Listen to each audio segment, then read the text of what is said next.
Ahora veremos cómo podemos hacer para crear una clase en la práctica, tomando como ejemplo el modelo de el problema de gestión de préstamos en una biblioteca.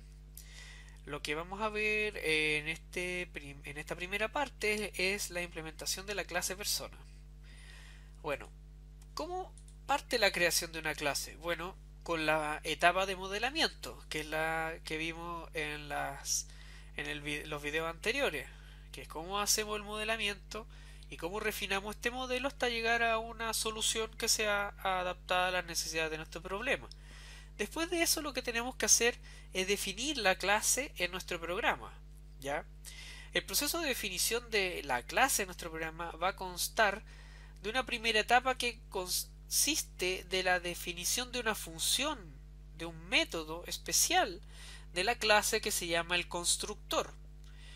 El constructor tiene un nombre específico que vamos a ver más adelante, ¿ya? Es un método que se tiene que llamar de una manera fija y este método cumple la tarea de inicializar los atributos de la clase cuando se crea un objeto de la clase, ¿ya? Por lo tanto, este método es muy importante y en general siempre tiene que estar implementado en las clases. Como les decía, este método que es el constructor se va a encargar de la inicialización de los atributos, por lo tanto cuando nosotros implementemos el constructor tenemos que hacernos cargo de inicializar cada uno de los atributos de la clase. Posteriormente viene la creación de los métodos de la clase, que de acuerdo al modelo nosotros ya hemos definido los métodos que cada clase tiene que tener.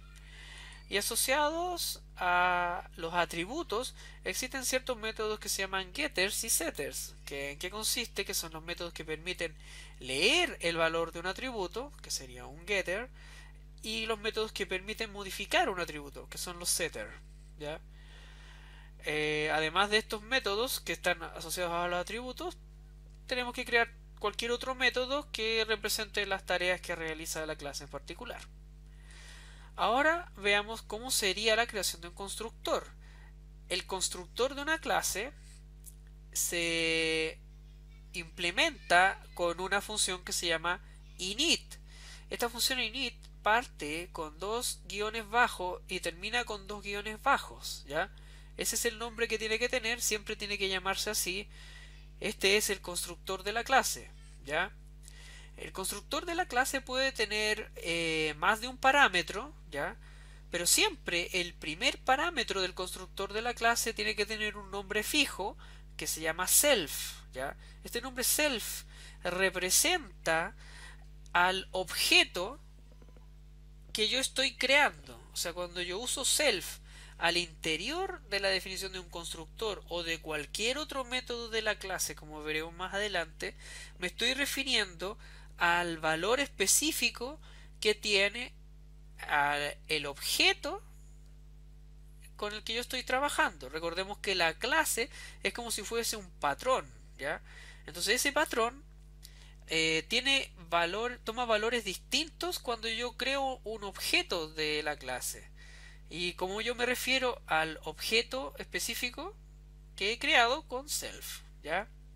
Ahora, esta instrucción que se llama class es la que me permite definir una clase. Aquí yo estoy definiendo la clase persona. Al decir class persona, pongo los dos puntos.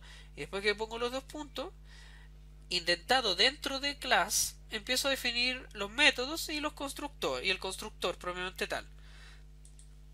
Que es lo que hacemos aquí. El constructor es init. Y bueno, y el parámetro self, que ya lo vimos. Entonces lo importante es recordar que siempre el primer parámetro del constructor tiene que ser self, ¿ya? Y que self hace referencia al objeto particular con el que yo estoy trabajando, ¿ya?